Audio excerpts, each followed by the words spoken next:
إن الله وملائكته يصلون على النبي يا أيها الذين آمنوا صلوا عليه وسلموا تسليما اللهم صل على سيدنا مولانا محمد وعلى آل سيدنا مولانا محمد আপনারা সবাই দুরূদ শরীফ পড়বা মোহাম্মতে দুরূদ শরীফ পড়বা দুরূদ শরীফ পড়লে গুনাহ মাফ হয় সুবহানাল্লাহ সুবহানাল্লাহ আল্লাহর হাবিব সাল্লাল্লাহু আলাইহি ওয়াসাল্লাম দুরূদ শরীফ পড়লে গুনাহ মাফ হয় যে মোহাম্মতে আমরা দুরূদ শরীফ পড়ি আল্লাহুম্মা সাল্লি আলা সাইয়্যিদিনা মাওলানা মুহাম্মদ وعلى آل سيدنا مولانا محمد কাপড়ের কাপড় পরতে হবে পরনের কাপড় থাকবে না যদি তাকো গরিবে তাকো আজরাইল কাউকে সারবে না আল্লাহুম্মা সাল্লি আলা সাইয়্যিদিনা মুহাম্মদ ওয়া আলা আলি সাইয়্যিদিনা মাওলানা মুহাম্মদ नहीं दो जहां में मिसाल मोहम्मद जमाल खुदा है कमाल मोहम्मद अल्लाहुम्मा सल्ली अला सय्यिदिना مولانا محمد وعلى آل سيدنا مولانا محمد হাজার বেতা আর বেদনার পড়ে ফিরে আসুনি তুমি আপন গড়ে দিনের আলো তুমি ছড়িয়ে দিতে চলে গেলে মদিনায় মক্কা ছেড়ে হে রাসূল তোমাকে বলে আমি কেমন করে হে রাসূল তোমাকে বলে আমি কেমন করে আল্লাহুম্মা সাল্লি আলা مولانا محمد وعلى آل سيدنا لا إله إلا الله لا إله لا إله إلا الله لا إله لا إله إلا الله لا إله لا إله بجنا مجروجا سيرونا মা বাবার খেদমত বইল না বেজন্না মজরুজা সৈরোনা মা বাবার খেদমত বইল না আমার নবীর সুন্নাত সৈরোনা বাইল নবীর সুন্নাত সৈরোনা বাইল নবীকে বইল না ইলাহা ইল্লাল্লাহু লা ইলাহা لا إله إلا الله لا إله لا إله إلا الله لا إله حسبه ربه جل الله ما في قلبي غير الله حسبي ربي جل الله মানুষকে ক্ষমা করবেন কয়েকশ্রেণী মানুষ পড়ে অসংখ্য মানুষকে আল্লাহ পাক রব্বুল আলামিন ক্ষমা করবেন। যাই হোক, আমি এখানে আয়াতে কারিমা তেলাওয়াত করেছি। এই আয়াতটি সামনে রেখে আপনাদের সামনে অল্প সময় আলোচনা করার চেষ্টা করব। তৌফিক ইল্লা বিল্লাহ বিসমিল্লাহ বিফাদলিল্লাহ।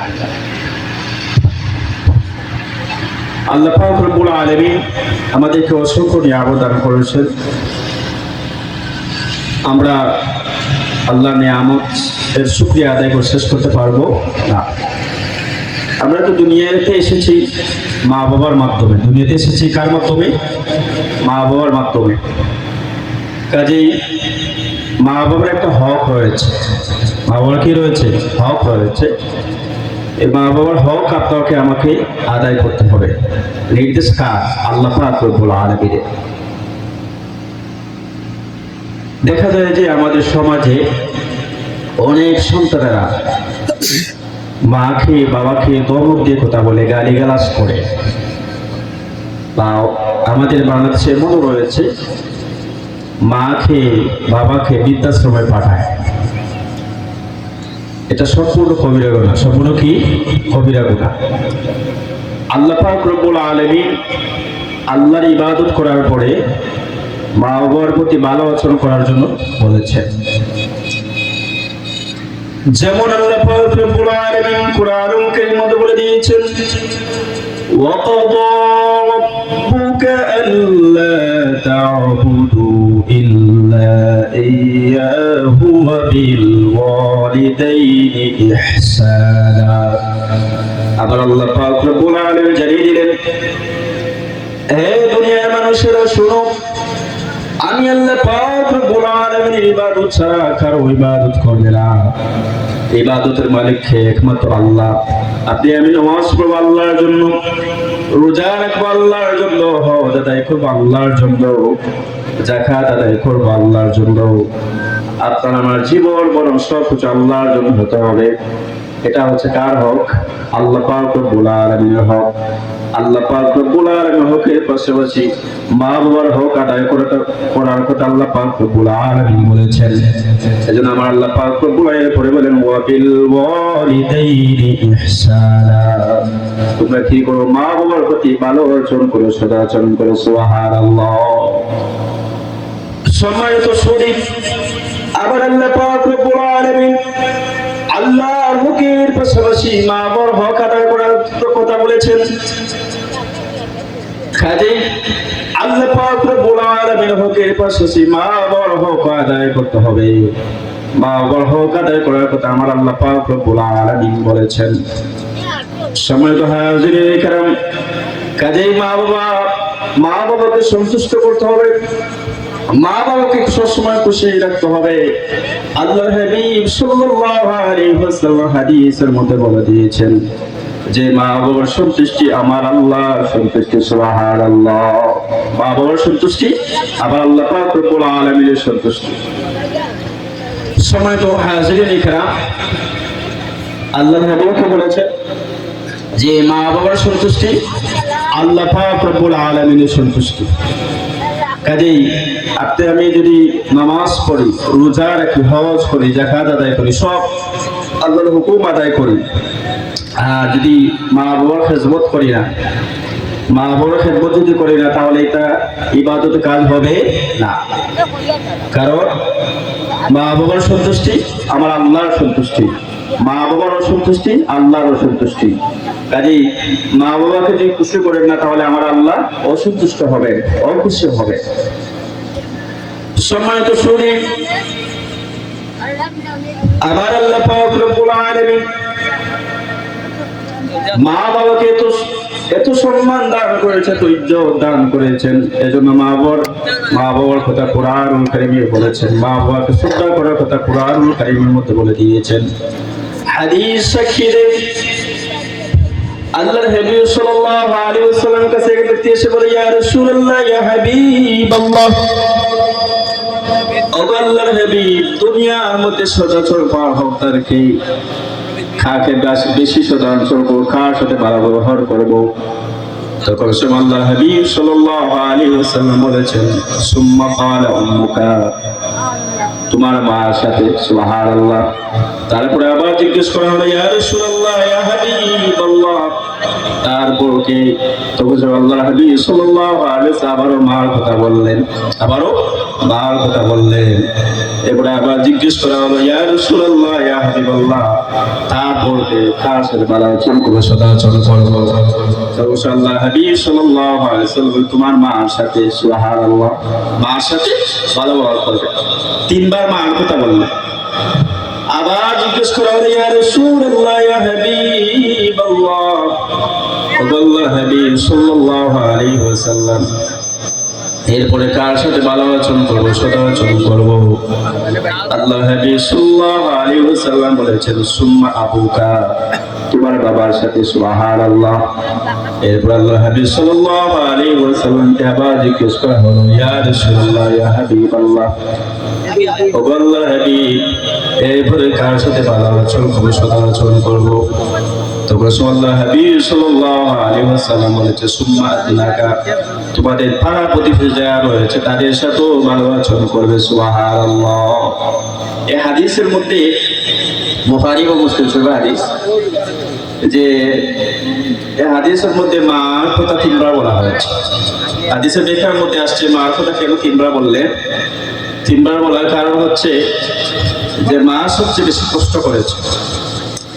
মা কি করেছেন? সবচেয়ে বেশি কষ্ট করেছেন। আমি মার গর্ভের মধ্যে থাকা অবস্থায় কত লাথি মেরেছি। দুনিয়ার মধ্যে আসার পরে মা আমাদের প্রস্রাব, টয়লেট পরিষ্কার করেছেন, অনেক কষ্ট করেছেন। এই জন্য হাদিসের মধ্যে মার কথা তিনবার বলা হয়েছে। কয়বার বলা হয়েছে? তিনবার। সম্মানিত হাজিরিন কিরাম, হাদিসের মধ্যে আসছে, আল্লাহর হাবিব সাল্লাল্লাহু আলাইহি ওয়াসাল্লামের কাছে এক ব্যক্তি এসে বলল, ইয়া রাসূলুল্লাহ, ইয়া হাবিবাল্লাহ, ও আল্লাহর হাবিব, আমি জিহাদে যেতে চাই, আমাকে অনুমতি দেন। তখন আল্লাহর হাবিব সাল্লাল্লাহু আলাইহি ওয়াসাল্লাম বলেন, হে আল্লাহর বান্দা, তুমি জিহাদে যেতে চাও, তোমার কাছে জানতে চাই, তোমার মা বাবা কি জীবিত রয়েছেন? তোমার মা বাবা কি জীবিত রয়েছেন? তখন সবাই ব্যক্তি বলল, ইয়া রাসূলুল্লাহ, ইয়া হাবিবাল্লাহ, ও আল্লাহর হাবিব, আমার মা বাবা জীবিত রয়েছেন। তখন আল্লাহর হাবিব সাল্লাল্লাহু আলাইহি ওয়াসাল্লাম বলেন, তুমি জিহাদে না গিয়ে তোমার মা বাবার খেদমত করো, তোমার মা বাবার সামনে থাকো। সুবহানাল্লাহ। যে তুমি জিহাদে যাও না, তোমার মা বাবার সান্নিধ্যে থাকো, খেদমত করো, তাহলে জিহাদে গিয়ে যে সব পেতে, তোমার মা বাবার খেদমত করার পরেও খেদমত করলে সেই সব পেয়ে যাবে। সুবহানাল্লাহ। কাজেই জিহাদের যে উত্তর মা বাবার থাকেন, তাহলে আমরা কি করব? মা বাবার সান্নিধ্যে থাকবো, মা বাবার খেদমত করবো। সময় তো হাজিরিন কিরাম, কাজেই মা বাবাকে অসন্তুষ্ট করে আপনি ইবাদত করলে হবে না। সময় তো হাজিরিন কিরাম, আল্লাহ পাক রব্বুল আলামিন আমাদেরকে ইহসান পরিশোধ দয়া করেছেন। আমাদের যারা মা বাবা রয়েছেন তাদের খেদমত করতে হবে। তাদের কি করতে হবে? খেদমত করতে হবে। হাদিস শরীফের মধ্যে আল্লাহর হাবিব সাল্লাল্লাহু আলাইহি ওয়াসাল্লাম বলেন, তিন শ্রেণীর মানুষের দোয়া কবুল হয়ে যায়। কয় শ্রেণীর মানুষের? তিন শ্রেণীর মানুষের দোয়া কবুল হয়ে যায়। এক নম্বর হচ্ছে মা বাবা, দুই নম্বর হচ্ছে মজলুম, তিন নম্বর হচ্ছে মুসাফির। এক নম্বর হচ্ছে মা বাবা, দুই নম্বর মাজলুম, তিন নম্বর হচ্ছে মুসাফির। মা বাবা যদি আল্লাহ পাক রব্বুল আলামিনের কাছে হাত তুলে দোয়া করে, আল্লাহ পাক রব্বুল আলামিন মা বাবার দোয়াকে ফিরিয়ে দেন না, সাথে সাথে কবুল করে দেন। সুবহানাল্লাহ। আল্লাহ পাক রব্বুল আলামিন মা বাবার দোয়াকে সাথে সাথে কবুল করে নেন। এই জন্য আল্লাহ হাবিব সাল্লাল্লাহু আলাইহি ওয়াসাল্লাম হাদিসের মধ্যে বলেছেন যে তিন শ্রেণী মানুষের দোয়া কবুল, তার মধ্যে এক নম্বর হচ্ছে মা বাবা। এরকম হচ্ছে কি মা বাবা যদি সন্তানের জন্য দোয়া করে আল্লাহ পাক রব্বুল আলামিন সাথে সাথে দোয়া কবুল করে নেন। সুবহানাল্লাহ।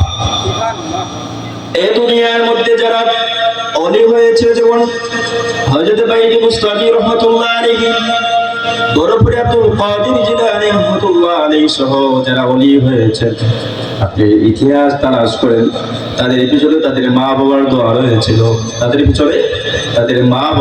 রয়েছিল, এই জন্য তারা বড় হয়েছে। সময় হাজিরিন কিরাম, আল্লাহ পাক রব্বুল আলামিন মা বাবার দোয়াকে কবুল করেন। যেমন ইমাম বুখারী রাহমাতুল্লাহ আলাইহি দুষ্ট একজন ইমাম মুহাদ্দিস ছিলেন, ইমাম বুখারী রাহমাতুল্লাহ আলাইহি ছোটকালে শৈশবকালে পিতৃহারা হয়ে যান, বাবা হারা হয়ে যান। মা ইমাম বুখারী রাহমাতুল্লাহ আলাইহিকে লালন পালন করেন এবং অবস্থায় ইমাম বুখারী রাহমাতুল্লাহ আলাইহি চোখটা অন্ধ হয়ে যায়, চোখের সমস্যা চলে আসে, অন্ধ হয়ে যায়। বুখারী শরীফে ইমাম বুখারী রাহমাতুল্লাহ জীবনের মধ্যে এটা এসেছে। ইমাম বুখারী রাহমাতুল্লাহ আলাইহি যখন চোখে দেখতে পারেন না, অন্ধ হয়ে গেলেন, ইমাম বুখারী রাহমাতুল্লাহ আলাইহির মা তাহাজ্জুদের নামাজ পড়ে আল্লাহ পাক রব্বুল আলামিনের কাছে কান্নাকাটি করেন, মালিক রব্বুল আলামিন, আবার বুখারী চোখে দেখে না, আপনি আমার বুখারীর চোখটা ভালো করে দেন। তখন সবাই ইমাম বুখারীর মা দেখতে পান হযরত ইব্রাহিম আলাইহিস সালাম ওনাকে স্বপ্নে দেখালেন, হে ইমাম বুখারীর মা, তুমি গিয়া দেখো তোমার ইমাম বুখারীর চোখটা ভালো হয়েছে। সুবহানাল্লাহ। ওই ইমাম বুখারীর চোখটা ভালো হয়ে গেছে। ইমাম বুখারী রাহমাতুল্লাহ আলাইহির মা গিয়া দেখলেন আসলে ইমাম বুখারী রাহমাতুল্লাহ আলাইহির চোখটা ভালো হয়ে গেছে। সুবহানাল্লাহ। কিভাবে ভালো হলো? তাহাজ্জুদের সময়, তাহাজ্জুদের নামাজ পড়ার পরে ইমাম বুখারী রাহমাতুল্লাহ আলাইহি মা কান্নাকাটি করেছিলেন, মালিক রব্বুল আলামিন, আমার বুখারী চোখে দেখে না, আপনি তার চোখটা ভালো করে দেন। আল্লাহ পাক রব্বুল আলামিন ইমাম বুখারী রাহমাতুল্লাহ আলাইহি মা দোয়ার ফলে ইমাম বুখারী চোখটা কি হয়ে গেল? ভালো হয়ে গেল। সময় হাজিরিন কিরাম, কাজেই মা দোয়া সন্তানের জন্য কবুল। মা যদি সন্তানের জন্য দোয়া করে, সন্তানের জন্য দোয়া করার কারণে আল্লাহ পাক রব্বুল আলামিন মার দোয়া কবুল করেন, অবশ্যই কবুল করেন, কোনো পর্দা থাকে না। সময় হাজিরিন কিরাম, মায়ের বদুয়া কবুল। মা যদি সন্তানের জন্য বদুয়া করে, আমার আল্লাহ পাক রব্বুল আলামিন কবুল করে নেন। তার প্রমাণ কি? হাদিস সাক্ষী দেয়। আল্লাহ হাবিব সাল্লাল্লাহু আলাইহি ওয়াসাল্লাম সাহাবী ছিলেন, নাম হচ্ছে হযরত আলকামা রাদিয়াল্লাহু তাআলা আনহু। নাম কি? হযরত আলকামা রাদিয়াল্লাহু তাআলা আনহু। হযরত আলকামা রাদিয়াল্লাহু তাআলা আনহু আল্লাহ হাবিব সাল্লাল্লাহু আলাইহি ওয়াসাল্লাম সাহাবী ছিলেন। হযরত আলকামা রাদিয়াল্লাহু তাআলা যখন মৃত্যুশয্যায় আসলেন, মুমূর্ষ অবস্থায় মৃত্যুশয্যায় যখন চলে আসলেন, সাহাবায়ে কেরাম হযরত আলকামা রাদিয়াল্লাহু তাআলা আনহুকে কালিমা তালকিন দেওয়ার জন্য গিয়েছিলেন। তার মধ্যে হযরত বেলাল রাদিয়াল্লাহু তাআলা আনহু ছিলেন। হযরত বেলাল রাদিয়াল্লাহু তাআলা ছিলেন। হযরত বেলাল রাদিয়াল্লাহু তাআলা সহ অসংখ্য সাহাবী ছিলেন, কয়েকজন সাহাবী ছিলেন। হযরত আলকামা রাদিয়াল্লাহু তাআলা মৃত্যুশয্যার পাশে ছিলেন, গিয়া কালিমার তালকিন দিতে লাগলেন, লা ইলাহা ইল্লাল্লাহু মুহাম্মাদুর রাসূলুল্লাহ। হযরত আলকামা রাদিয়াল্লাহু তাআলা আনহু কালিমা নসিব হয় না, বারবার বলতেছেন যে কালিমার তালকিন দিচ্ছেন।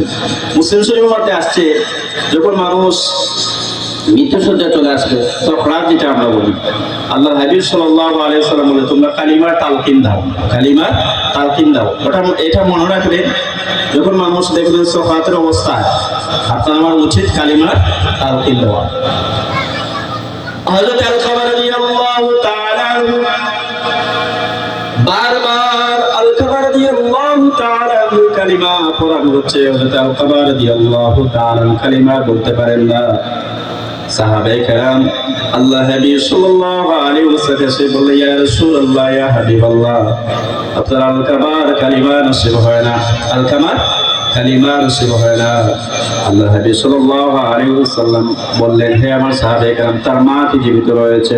তার মা কি জীবিত রয়েছে? তার মাকে নিয়ে এসো। তার মাকে আনা হলো। আনার পরে তার মাকে আল্লাহ হাবিব সাল্লাল্লাহু আলাইহি ওয়াসাল্লাম জিজ্ঞেস করলেন, হে আলকামার মা, তোমার আলকামাকে কালিমা তালকিন দেওয়া হচ্ছে, সে কালিমা নসিব হচ্ছে না, তার কালিমা নসিব হচ্ছে না, কারণ কি? হযরত আলকামা রাদিয়াল্লাহু তাআলা আনহুর মা চুপ হয়ে গেলেন, কিছু বলতেছেন বারবার। এরপর আবার জিজ্ঞেস করলেন, হে আলকামা, কেন কালিমা নসিব হচ্ছে না? তখন হযরত আলকামা রাদিয়াল্লাহু তাআলা মা বললেন, ইয়া রাসূলুল্লাহ, ইয়া হাবিবাল্লাহ, সে তার স্ত্রীর কথা শুনে আমাকে কষ্ট দিয়েছে, আমাকে কষ্ট দিয়েছে। তখন সময় আল্লাহ হাবিব সাল্লাল্লাহু আলাইহি ওয়াসাল্লাম বললেন, এই জন্য তার কালিমা নসিব হচ্ছে না, এই জন্য তার কালিমা নসিব হচ্ছে না। হযরত আলকামা রাদিয়াল্লাহু তাআলা মাকে আল্লাহ হাবিব বললেন, মা তুমি মাফ করে দাও। হযরত আলকামা রাদিয়াল্লাহু তাআলা মা কি বললেন? আল্লাহ হাবিব সাল্লাল্লাহু আলাইহি ওয়াসাল্লামের কথা মতো মাফ করে দিলেন। আল্লাহ হাবিব সাল্লাল্লাহু আলাইহি ওয়াসাল্লাম কথা মতো যখন মাফ করে দিলেন, সাহাবায়ে কেরাম আবার গেলেন। যাওয়ার পরে দেখা গেল যে হযরত আলকামা রাদিয়াল্লাহু তাআলা কালিমার তালকিন দেওয়ার পরে কালিমা নসিব হয়েছে। সুবহানাল্লাহ। প্রথম অবস্থায় কালিমা নসিব না হওয়ার কারণ কি? মাকে কষ্ট দিয়েছে, এজন্য কালিমা নসিব হয় নাই। কাজেই আপনি আমি যত বড় আলিম হই না কেন, মা যদি আমার খুশি হন না, তাহলে আমার ইবাদত, আমার নামাজ, আমার রোজা, আমার হজ, যাকাত, যা কিছু আছে সব বেতা যাবে। সব কি যাবে? বেতা যাবে। কারণ হাদিসের মধ্যে আল্লাহ হাবিব বলেছেন যে আল্লাহর সন্তুষ্টি, মা বাবার সন্তুষ্টি আল্লাহর সন্তুষ্টি, মা বাবার সন্তুষ্টি আল্লাহর সন্তুষ্টি, মা বাবার অসন্তুষ্টি আমার আল্লাহর অসন্তুষ্টি। কাজেই মা বাবাকে খুশি রাখতে হবে, মা বাবাকে খুশি রাখতে হবে। স্ত্রী যে হক রয়েছে স্ত্রীকে দিতে হবে, মার যে হক রয়েছে মাকে দিতে হবে। সময় তো হাজির কারাম। কাজে আপনি আমি কি করবো, যে আপনি আমি কি করবো, মা বাবার সাথে ভালো আচরণ করবো, সদা আচরণ করবো। আল্লাহ পাক রব্বুল আলামিন যেন আপনাকে আমাকে মা বাবার খিদমত করার তৌফিক দান করে। আল্লাহুম্মা আমিন। ওয়া মা আলাইনা ইল্লাল বালাগ। সাল্লাল্লাহু আলা সাইয়্যিদিনা ওয়া মাওলানা মুহাম্মদ ওয়া আলা আলিহি ওয়া আসহাবিহি ওয়া সাল্লাম। সাল্লাল্লাহু আলা সাইয়্যিদিনা ওয়া মাওলানা মুহাম্মদ ওয়া আলা আলিহি ওয়া আসহাবিহি ওয়া সাল্লাম। আস্তাগফিরুল্লাহ, ইন্নাল্লাহা গফুরুর রহিম। أستغفر الله ربي من كل ذنب وأتوب إليه، لا حول ولا قوة إلا بالله العلي العظيم. اللهم آمين. اللهم ربنا ظلمنا أنفسنا وإن لم تغفر لنا وترحمنا لنكونن من الخاسرين. اللهم ربنا آتنا في الدنيا حسنة وفي الآخرة حسنة وقنا عذاب النار. اللهم بارك لنا في رجب وشعبان وبلغنا رمضان. محبوب رب العالمين আজকে মাহফিল কবুল আর মঞ্জুর ফরমাও। আল্লাহ রহমান রহিম নিয়ে हमसर तमाम गुनहगार होते माफ করে দাও। محبوب رب العالمين আল্লাহ আমরা জিন্দা মুর্দা মাফ করে দাও। আল্লাহ রাব্বা আমাদের জীবিত সুস্থ হালত নেক হায়াত বাড়ায় দাও। আল্লাহ রহমান রহিম আজকে এই মাহফিলে যারা মেহমান হিন্দু আল্লাহ আসার নিয়ত করেছেন, তাদের আশারে কবুল আর মঞ্জুর ফরমাও। সহি সালামতে আমাদের মাহফিলে পৌঁছে দিয়ে দেওয়া মওলা। আপনারা হাত পাতে আমরা মাহফিল বাবা বললাম মুসলমানিয়া দল तमाम মুর্দেগার হতে মাফ করে দাও।